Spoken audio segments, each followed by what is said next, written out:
Shadow Ops, the unseen force of Unit 26164. What if the most pivotal moments in modern warfare weren't decided by the armies you see on the news, but by ghosts? We're talking phantoms in the machine and saboteurs in the street, all operating under one shadowy playbook. This is the story of a force you were never meant to know, a new breed of hybrid warfare, mastered by Russia's most dangerous intelligence units. Now, to be clear, no official manifest lists a Unit 26164. That's a label we're using, a placeholder for a terrifying concept, the fusion of digital espionage with physical sabotage and assassination. So, get ready to discover the force that was never meant to have a name. Inside Western intelligence agencies, they don't just talk about a single unit. They talk about a doctrine. It's a new way of waging war that is undeclared, unending, and unseen. A strategy that completely blurs the line between peace and conflict, using every tool available to sow chaos and undermine enemies from within.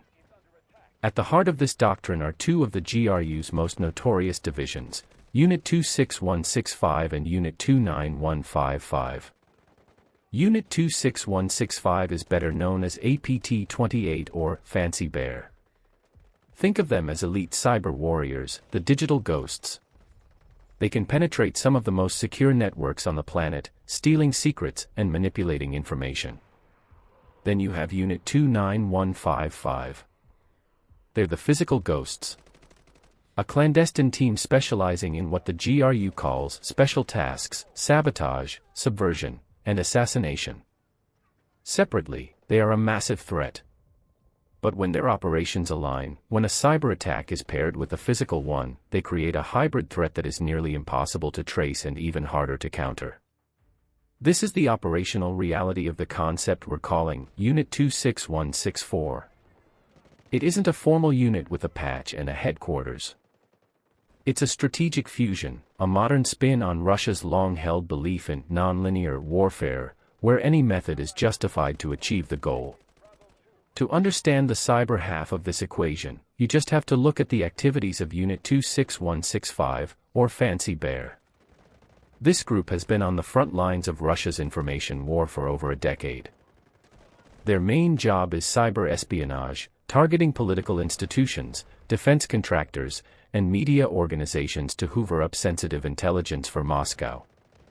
Since the full-scale invasion of Ukraine, their focus has sharpened dramatically. Advisories from a coalition of international agencies have exposed a massive, 2-year-long campaign by Unit 26165 targeting the logistical backbone of Western aid to Ukraine. Dozens of entities across air, sea, and rail transport have been in their crosshairs. These aren't random hacks, they are strategic intelligence-gathering operations designed to give Moscow a real-time map of the support flowing into Ukraine. One of their most audacious tactics involves hijacking publicly accessible IP cameras.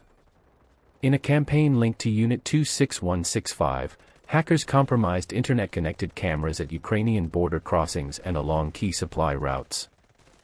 This allowed them to visually track the movement of military aid and humanitarian supplies, turning everyday tech into an instrument of war. Their methods are a mix of brute force and surgical precision, using everything from password spraying and sophisticated phishing emails to exploiting software vulnerabilities to gain access. Once inside a network, they are patient, often staying hidden for months to steal data and map out entire supply chains. This isn't just hacking, it's battlefield reconnaissance from 1,000 miles away. The work of a digital army laying the groundwork for the physical one. While Unit 26165 operates in ones and zeros, Unit 29155 operates in the physical world. This is the GRU's Black Ops division, responsible for sabotage and assassinations across Europe. The world was violently introduced to them on a quiet Sunday afternoon in March 2018, in the small English town of Salisbury. Former GRU officer and British double agent Sergei Skripal and his daughter, Yulia, were found unconscious on a park bench. They had been poisoned with Novichok, a military-grade nerve agent. The brazen attack on British soil, which resulted in the death of a British citizen, Dawn Sturgis, who was unintentionally exposed, revealed the shocking recklessness of this unit. Open-source investigators and whistleblowers unmasked the assassins as active GRU officers from Unit 29155. But Salisbury was just one data point in a much larger campaign. The same unit has been linked to a failed coup in Montenegro in 2016, a destabilization campaign in Moldova, and deadly explosions at an ammunition depot in the Czech Republic in 2014. More recently, European intelligence agencies have attributed a wave of sabotage operations across the continent to GRU-backed proxies, often coordinated by Unit 29155. These attacks, which have reportedly quadrupled between 2023 and 2024, range from arson at factories producing military goods for Ukraine to disrupting railway signaling and GPS. This campaign aims to create insecurity, strain European governments, and disrupt the flow of aid to Kyiv.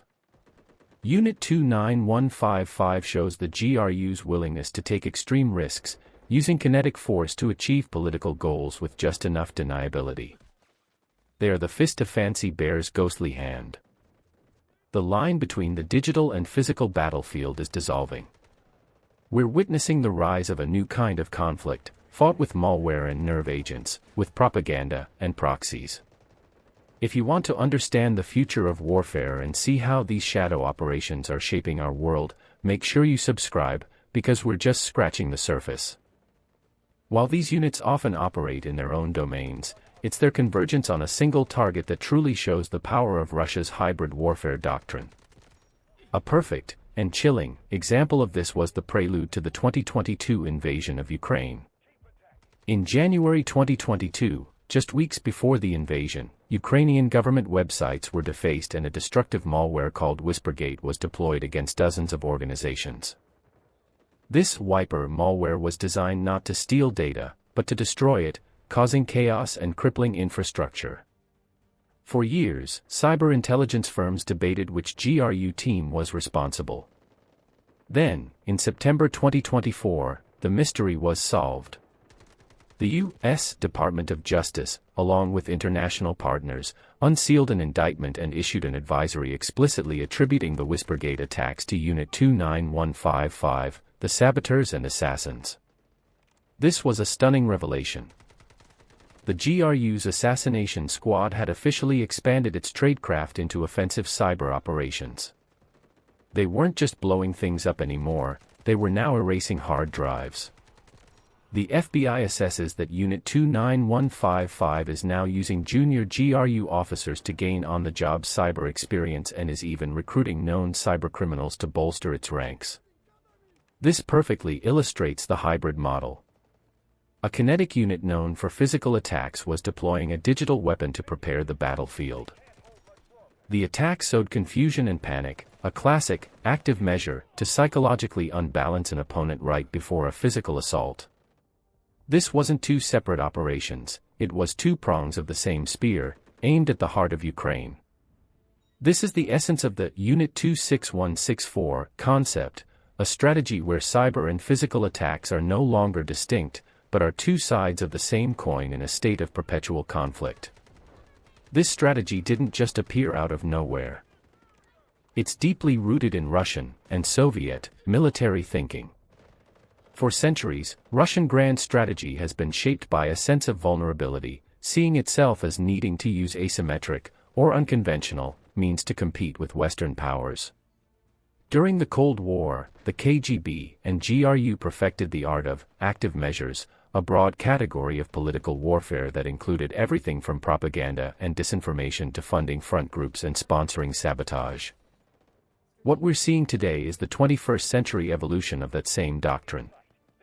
The core principles haven't changed: sow discord, exploit divisions, and achieve strategic goals without triggering a full-scale conventional war.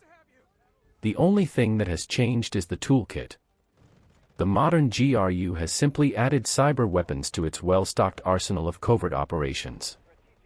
Units like 26165 and 29155 are the direct descendants of the clandestine services of the Cold War.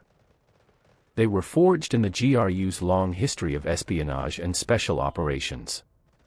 Now, they are at the forefront of a new kind of conflict, One where a keyboard can be as destructive as a bomb, and where an attack can be launched with just enough plausible deniability to leave nations struggling to respond. The true impact of this hybrid strategy isn't measured in battlefield victories, but in the slow erosion of trust and stability. It thrives in the gray zone, a murky space just below the threshold of conventional war. When a factory in Poland that makes parts for Ukraine mysteriously burns down, is it an industrial accident or Russian sabotage? When a German political party is hacked and its internal documents are leaked, is it activism or a GRU operation? This ambiguity is the entire point. It paralyzes decision-making, fuels conspiracy theories, and deepens political divides within targeted nations. It creates a climate of constant, low-level crisis that distracts and weakens adversaries over time. The ultimate objective is not to conquer territory in the traditional sense, but to create permanent instability in rival nations, ensuring they are too internally fractured to effectively counter Russian interests. This is a war being fought on our social media feeds, in our infrastructure, and on our streets. The battlefield is everywhere, and most of us don't even realize the fight has already begun. We've pulled back the curtain on the phantoms of Russia's modern war machine, the digital ghosts of Unit 26165 and the physical saboteurs of Unit 29155. They may operate under different command structures, but they serve one unified purpose: to wage a perpetual, undeclared war against their adversaries. The concept of Unit 26164 is more than just a number, it is a symbol of a frightening new reality. It represents the end of a clear distinction between war and peace. As technology advances and the world becomes more interconnected, this type of warfare will only become more common. The question is no longer if the next major conflict will be a hybrid one, but whether we'll even recognize it when it's already here.